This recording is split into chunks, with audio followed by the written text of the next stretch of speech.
Regresamos con más aquí en Dinero por Excelsior Televisión y está conmigo aquí en el estudio Mark Aspinwall. Él es el director de la División de Estudios Internacionales del CIDE, justamente para hablar de qué significa y sobre todo cuál es la perspectiva en cuanto a esta renegociación que se pueda dar entre México, Estados Unidos y Canadá en el Telecán. Mark, gracias por estar aquí. Gracias, Rodrigo, gracias por la invitación. Oye, pues ¿cómo has observado todo este episodio? Sin duda para todos fue una sorpresa. Tú me decías en alguna charla informal que teníamos que México podría aprovechar pues a China, ¿no? Ajá, y sí. no tardó ni perezoso Xi Jinping, el presidente de la Nación Asiática, empezó desde la reunión de APEC allá en Lima, Perú, a plantear acercamientos hacia México. El embajador de China en México ya también lo ha planteado. ¿Cómo ves todo este panorama y sobre todo desde tu óptica, cuáles son las opciones que observas para México? Bueno, para México la geografía es la maldición y la bendición al mismo tiempo. Entonces no tiene muchas opciones. México necesita estar involucrado con Estados Unidos. Tiene muchos vínculos económicos y sociales y son muy, muy importantes. Pero necesita repensar su estrategia en el corto y mediano plazo. Necesita acercarse más a países en Europa, por ejemplo. La Unión Europea necesita repensar su actitud hacia el este, fortalecer probablemente sus alianzas económicas en Latinoamérica, incluyendo la Alianza del Pacífico, crear o fortalecer relaciones, tratados de libre comercio tal vez con Brasil y Argentina. Es un momento de repensar realmente las relaciones. Al mismo tiempo, fortaleciendo vínculos con la sociedad civil en Estados Unidos, comunidades, gobiernos locales, empresas sobre todo, pero al nivel subnacional, digo. Claro, a nivel local, porque se han manejado distintas cifras, pero más o menos 6 millones de empleos o más dependen en la Unión Americana del libre comercio con México. Veía estas cifras, esto que mencionaba de Japón a mí me tiene muy sorprendido, porque pues el déficit comercial con Japón es más grande, les exportan 1/3 de lo que nos exportan a nosotros, es decir, somos mejores socios comerciales para la Unión Americana. Sin embargo, en la campaña de Trump hemos sido señalados. Mi pregunta concreta, Mark, es ¿consideras que se va a imponer por la estructura y el tejido, digamos, del sistema político estadounidense la parte racional, condado por condado, representante por representante, senador por senador, para que no se imponga una agenda destructiva que dañaría obvio a México, pero también a Estados Unidos? Sí, México necesita fortalecer su trabajo diplomático con el Congreso y con gobiernos locales, sin duda.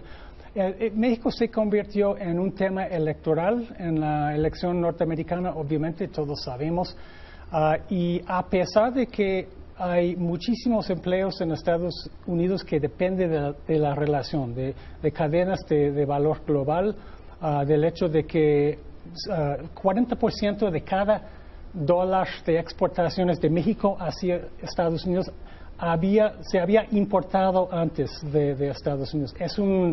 Es una plataforma de producción, no solamente de comercio.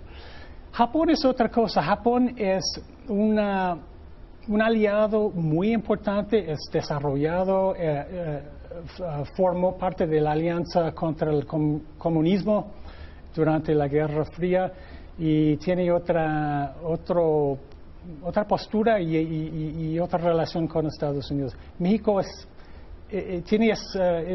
muy desafortunado por su posición geográfica y por la pérdida de trabajo de Estados Unidos hacia México en ciertos casos a lo largo de los últimos 20 años. Que hay que decir que, hablando brevemente del tema de Japón, Shinzo Abe, el primer ministro, ha sido de muy buenos reflejos para tratar de posicionarse con Estados Unidos, sobre todo anticipando una fractura o una rivalidad que será muy beligerante China-Estados Unidos, ¿no? Sí. Es decir, entre China y Estados Unidos, Japón claramente escogerá mantener pues la base de Okinawa y estar alineado más con la Unión Americana que con China. Y eso me interesa preguntarte, ¿a dónde observas que nos va o que se va perfilando el mundo con un Estados Unidos proteccionista que antes era el faro, digamos, de libre comercio y de ciertos valores y que hoy pues empieza a emerger y a ganar sus espacios justamente China? Xi Jinping ahora es defensor del libre comercio, es sin duda interesante. ¿Qué mundo prevés o eso cómo se va a transformar? Bueno, es sorprendente, es preocupante y más. Mira, la cosa es que en Estados Unidos siempre han tratado de crear un sistema de libre comercio bajo ciertas reglas, o sea, rules-based o bajo reglas de protección de derechos, o sea, más posible. La idea de China es no interferencia. Soberanía es muy, muy importante para ellos. Entonces, un régimen de libre comercio con China significa no interferencia en los asuntos de sus países socios. Es decir, que problemas con de derechos humanos, por ejemplo, derechos laborales, problemas ambientales, problemas con inversionistas, China no está a favor de interferir con reglas establecidas. Entonces, eso es un nuevo mundo. Es absolutamente cierto que China y Estados Unidos, o sea, se van a enfrentar de una forma u otra, mientras Estados Unidos y Rusia se van a acercar. Entonces, vamos a regresar, por un lado, al siglo XIX, en donde tendremos un sistema de alianzas en vez de un sistema de organizaciones internacionales y derecho internacional. Ese es el problema o la amenaza. No, y sabemos cómo desembocó el siglo XIX, ¿no? En la Primera Guerra Mundial, 1914, y luego la Segunda, y lo terrible que se fue. Ahora, en concreto, Marc, ¿qué pensar con respecto a la naturaleza de un posible acercamiento México-China, sobre todo ahora que el TPP prácticamente podemos decir que está muerto y que era el andamiaje que había construido Obama de cara a contener a China con estos criterios que tú mencionabas, derechos de propiedad intelectual, derechos laborales, etcétera, que antes o en los acuerdos de libre comercio de primera generación pues no estaba contemplado tanto? Sí. Yo creo que vale la pena mucho para México y también para China acercarse con un acuerdo de libre comercio o no. O sea, pero por lo menos diplomáticamente acercarse para presentar un frente hacia una administración norteamericana más preocupante. Pero otros países latinoamericanos también. Vale la pena pensar en cómo fortalecer la Alianza del Pacífico y cómo acercarse más a los países del Cono Sur para México. Sí, en este contexto, ahora que Dilma Rousseff no está en el poder, podría haber más sintonía. Le queda poco tiempo a esta administración, pero México pesa mucho más de la mano de un Brasil, de la Alianza del Pacífico que ya tenemos con Perú, que es una economía más pequeña, pero que al final pesa, o con Chile, que es un país ahí sí pequeño, o Colombia, ¿no? Y en ese contexto se puede ir articulando algún contrapeso en este sistema que vas describiendo muy del siglo XIX. Sí. No, los países de la Alianza del Pacífico, como dices, son países más o menos neoliberal, comparten mucho con México, pero no tienen el peso de Brasil. Y las ideologías, los partidos y las administraciones de Argentina y Brasil han fluctuado mucho y eso ha sido un problema para la relación más estrecha. Pero así adelante, yo digo que vale la pena mucho pensar en cómo fortalecer la relación.